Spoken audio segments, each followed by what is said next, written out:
تاج شریعت فخر ازہر کی صورت، تاج شریعت فخر ازہر کی صورت، کی صورت، کی صورت،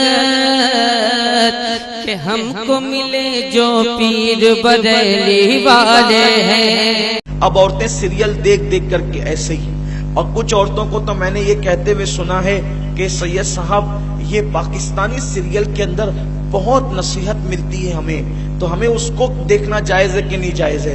میں نے کہا انڈیا کا سیریل ہو یا پاکستان کا ہو، کوئی مولانا نہیں بناتا اس کو، یہ ظالم لیڈر لوگ بناتے اور بنواتے ہیں، اور اس کے اندر دین کا مذاق ہی اڑایا جاتا ہے۔ ارے سیریل کی اداکارہ اتنی ہی شریف ہوتی جو آپ کو نصیحت کرنے آ رہی ہے، تو وہ بے پردہ چاہے وہ اسکرین پر آتی کیوں؟ کسی شریف عورت کو آپ نے محلے میں نکلتے نہیں دیکھا ہوگا، اسکرین پر کوئی شریف عورت کیسے آ سکتی ہے؟ شریف عورتیں اسکرین پر کیسے آ سکتی ہے؟ اللہ اکبر۔ اور پھر صرف اسکرین پر نہیں آنا، بلکہ اسکرین پر آ کر لڑکوں سے ہاتھ ملانا، ان کے ساتھ ناجائز تعلقات قائم کرنا، پھر ان کے ساتھ گلے ملنا اور خدا جانے کیا کیا کرنا۔ بولو کیا یہ شرافت ہے؟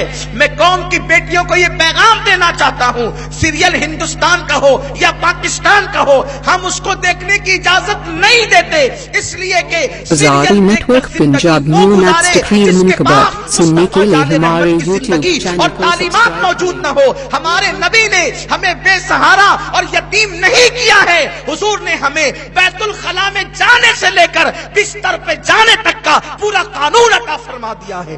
کوئی سیریل والا ہمیں کیا سکھا سکتا ہے؟ ہمارے نبی نے ہمیں سب سکھایا۔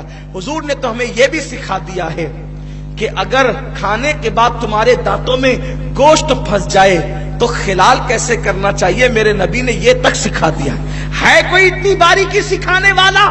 حضور فرماتے ہیں لوگ کھلال لے کر کے منہ کھول کر کے ایسی شروع پڑ جاتے ہیں، لیکن اللہ کے حبیب صلی اللہ علیہ وسلم نے یہ سنت بتائی، اگر تمہارے پاس کوئی بیٹھا ہو اور تمہیں خلال کرنے کی حاجت ہو تو تم اپنا ہاتھ اپنے منہ پہ رکھو اور اس کے بعد خلال کرو، تاکہ تمہارے اس عمل سے کسی کو گھن نہ آئے۔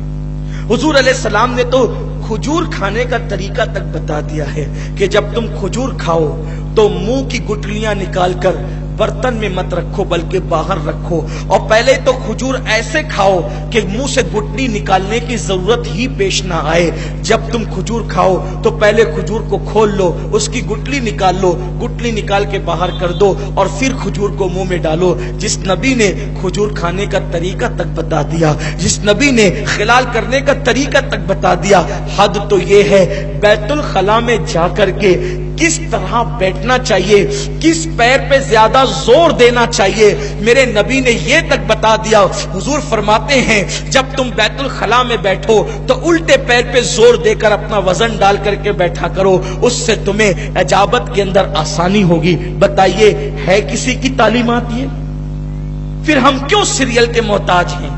ہم کیوں فلموں کے محتاج ہیں؟ واللہ کبھی ہم محتاج نہیں ہو سکتے۔ تو آئیے اب ہم اپنے اصل عنوان کی طرف چلتے ہیں، فَانْكِحُوا مَا طَابَ لَكُم مِّنَ النِّسَاءِ، کہ ان عورتوں سے نکاح کرو جو تمہیں پسند آئے۔ اب ہماری پسند کیا ہے؟ جس کا رنگ بڑا کھلا کھلا ہوگا ہم اس کو پسند کریں گے، جو بہت خوبصورت ہوگی ہم اس کو پسند کریں گے۔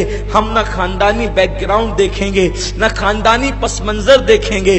خاندانی بیک گراؤنڈ کا مطلب یہ نہیں ہے جو آپ لوگ خاندانی بیک گراؤنڈ دیکھتے ہیں۔